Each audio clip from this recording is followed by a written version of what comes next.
Hi friends, how are you all? Welcome to my channel Art Food and Life. இன்னைக்கு புதுசா ஒரு dish பண்ண போறோம். புரோட்டீன் தோசா.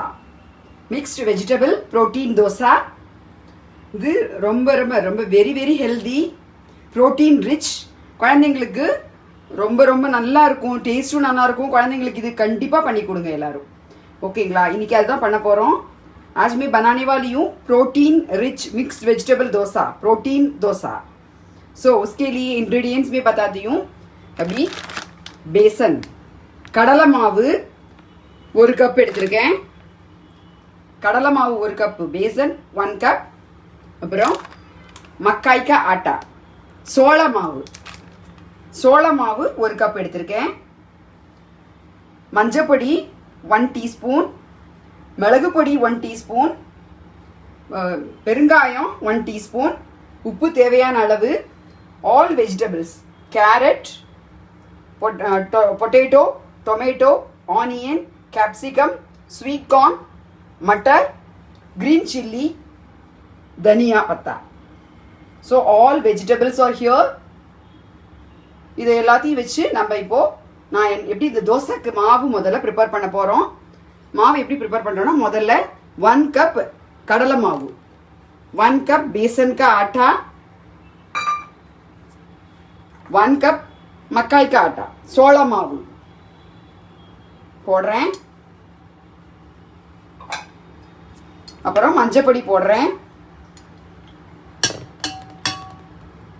இதெல்லாம் வச்சு தான் முதல்ல மாவு ப்ரிப்பேர் பண்ணிக்கணும். மிளகு பொடி போடுறேன். மிளகு, काला मिर्च का पाउडर, हल्दी पाउडर, आटा के सबसे नमक,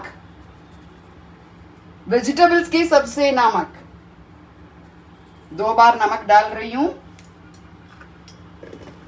மாவுக்கு ஏற்ற அளவுக்கு உப்பு, வெஜிடபிள்ஸ்க்கு ஏற்ற அளவுக்கு உப்பு தனித்தனியாக போட்டுக்கோங்க. மாவில் தனித்தனியாக போட்டிங்கன்னா அளவு வந்து கரெக்டாக இருக்கும். இப்போது பெருங்காய பொடி, ஹிங், அசஃபடிட்டா 1 டீஸ்பூன். இப்போ அடுத்தது எல்லா காய்கறியும் போட வேண்டியதான்.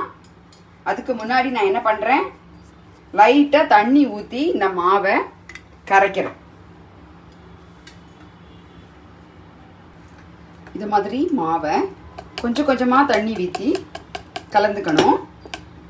இப்போ தான் கட்டி உருண்டை இல்லாதக்கு நல்லா ஸ்மூத் பேஸ்ட்டாக அந்த மாதிரி ஸ்மூத்தாக கலந்துக்கணும். இது பாருங்கள், கன்சிஸ்டன்சி இப்படி இருக்கணும். இது எக்ஸ்ட்ராவாக ரிச் ப்ரோட்டீனுக்கு நான் வந்து இதில் பனீரும் போடுறேன். பனீர் வந்து மாவோடு சேர்ந்து கலக்கக்கூடாது. மீதி எல்லா வெஜிடபிள்ஸும் மாவில் சேர்த்து கலக்கலாம். பனீர் வந்து அப்புறமா நம்ம மேலே தூவ போகிறோம். ஓகேங்களா? இந்த பனீரை இப்படி துருவி வச்சுருக்கேன். இதை நம்ம வந்து தோசை மேலே தான் போட போகிறோம். மீதி எல்லா வெஜிடபிள்ஸையும் இந்த மாவோட மிக்ஸ் பண்ண போகிறோம். இப்போ நான் வந்து கடலை மாவு அப்புறம் சோள மாவு ரெண்டையும் போட்டிருக்கேன். இந்த கன்சிஸ்டன்சி பாருங்கள், இப்படி இருக்கணும். இப்போ இதில் எல்லா வெஜிடபிள்ஸையும் போட்டுருவோம். ஃபஸ்ட்டு நான் ஆனியன் போடுறேன். 2 பெரிய ஆனியன் எடுத்திருக்கேன். 2 big size onion, 2 big size tomato,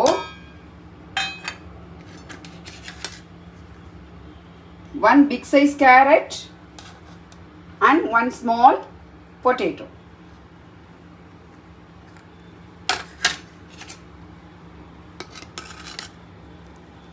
நல்லா துருவி எடுத்திருக்கேன் நைஸாக. அப்போ தான் ரொம்ப நல்லா இருக்கும், டேஸ்ட்டாக இருக்கும். அப்புறம் sweet corn and green peas. எதுவுமே தண்ணிலாம் இல்லை, இதில் மாவில் இருக்கிற தண்ணி தான். ஸோ அப்படியே போட்டு கலக்க வேண்டியதான். அப்புறம் கேப்சிகம், க்ரீன் சில்லி விதை எடுத்துகிட்டு போட்டிருக்கேன். குழந்தைங்கள்லாம் சாப்பிடுவாங்க இல்லையா, அதனால் ग्रीन चिल्लीोட सीड्स रिमूव பண்ணிட்டு, ग्रीन चिल्ली का सीड्स रिमूव किया है, सीड्स रिमूव பண்ணிட்டு போட்டுருக்கேன். அப்புறம் கடைசியா தனியா பத்தா. இப்போ இது எல்லாத்தையும் சேர்த்து மிக்ஸ் பண்ண போகிறோம். மிக்ஸ் பண்ணுறேன்.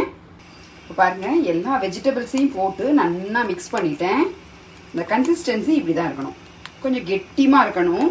இதை நம்ம மெலிசாக பண்ணக்கூடாது, நார்மல் தோசை மாதிரி மெலிசா பண்ணக்கூடாது. இதை வந்து நீங்கள் கொஞ்சம் தடியாக அடா பண்ணுற மாதிரி பண்ணணும். கொஞ்சம் தடியாக தான் பண்ணணும். கொஞ்சம் ஊத்தப்பம்னு வச்சுக்கோங்களேன். ஊத்தப்பம் மாதிரி ரொம்பவும் மெலிசாக இருக்கக்கூடாது, ரொம்பவும் தடியாகவும் இருக்கக்கூடாது. மீடியமாக ஒரு ஊத்தப்பம் மாதிரி பண்ணணும். इधर ये तो हम लोग बनाने वाली हूँ. मैंने ये डोसा, प्रोटीन वाला डोसा, इसमें सारा वेजिटेबल्स मिक्स कर दिया. अभी ये कंसिस्टेंसी ऐसा रहना है. तो जो डोसा जैसा पतला भी नहीं बनाने का, बहुत मोटा भी नहीं बनाने का, मीडियम में बनाने का. ये मैं अभी इसमें तेल लगा दिया.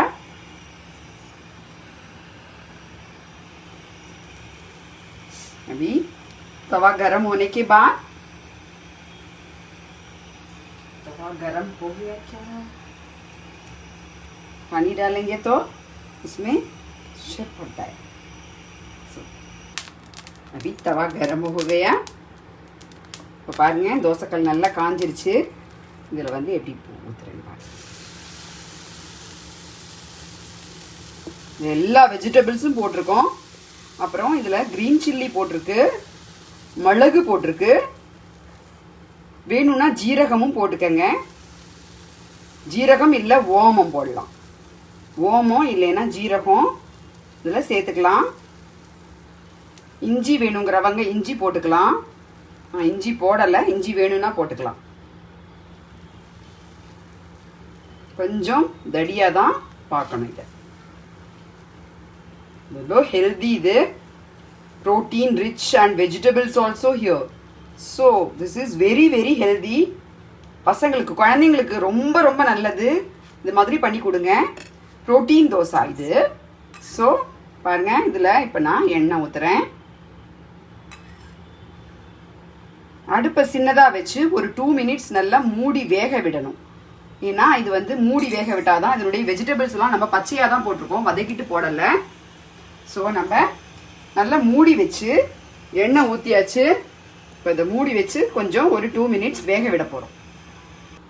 மூடி 2 மினிட்ஸ் ஆயிடுச்சு. மூடி திறந்து பார்க்குறோம். பாருங்க, சூப்பராக அழகாக வந்திருக்கு. இதை நான் என்ன பண்ண போகிறேன், கொஞ்சம் திருப்பி போடுறேன்.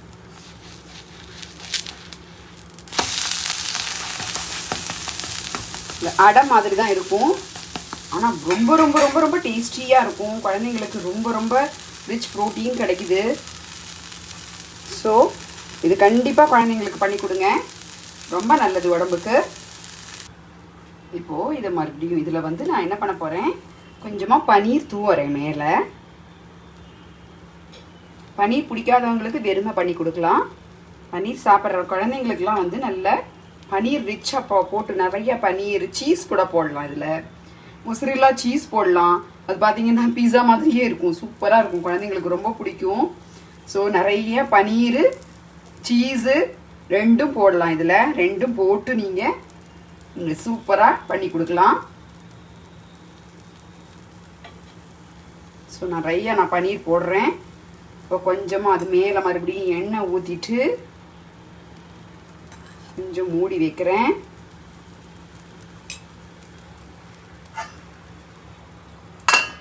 ஒரு 2 மினிட்ஸு அதை நல்லா வேக விடணும். இதுக்கு முன்னாடி பண்ண தோசையில் நான் வந்து பன்னீர் போடலை, அது பன்னீர் போடாமல் எடுத்து வச்சுருக்கேன். இது பன்னீர் போட்டு பண்ணுறேன். ஸோ இன்னும் கொஞ்ச நாள் வேக விடலாம். அடுப்பை சின்னதாக வச்சுக்கோங்க, சிம்மில் வச்சு கொஞ்சம் கொஞ்சம் வேகணும். கடலை மாவு வேகிறதுக்கு கொஞ்சம் டைம் எடுத்துக்கும். அதில் வெஜிடபிள்ஸ்லாம் இருக்குது. ஸோ அதெல்லாமும் நல்லா வேகணும். ஸோ வேகிறதுக்கு கொஞ்சம் டைம் எடுத்துக்கும். ஒரு 2 மினிட்ஸ் நல்லா மூடி வச்சு வேக வைங்க. அதுக்கப்புறம் திருப்பி போட்டு எடுக்கணும். இப்போ பாருங்கள், திருப்பி போட்டிருக்கேன். 2 சைடும் திருப்பி போட்டு நல்லா வேக விடணும். ஸோ இதில் எண்ணெய் விடுறேன். மறுபடியும் திருப்பி போட்டு எண்ணெய் விடுங்க. குழந்தைங்களுக்கு கொஞ்சம் வேணும்னா நெய்யும் விட்டு கொடுக்கலாம். நெய் விட்டு பண்ணிங்கன்னா ரொம்ப நல்லாயிருக்கும், வாசனையாக இருக்கும்.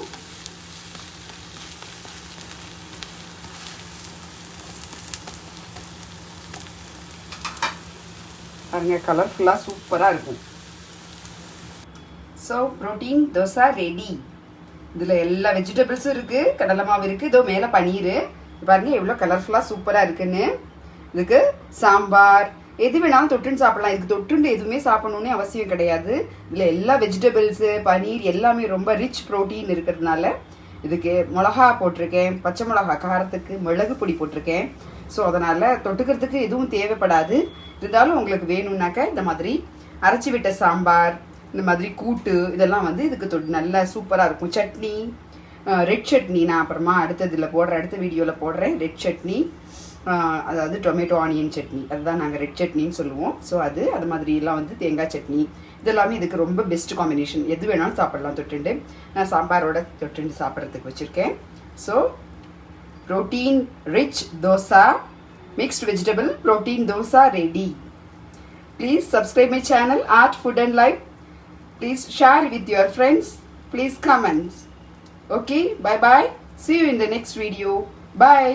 Bye. Padmavati Venugopalan. Bye.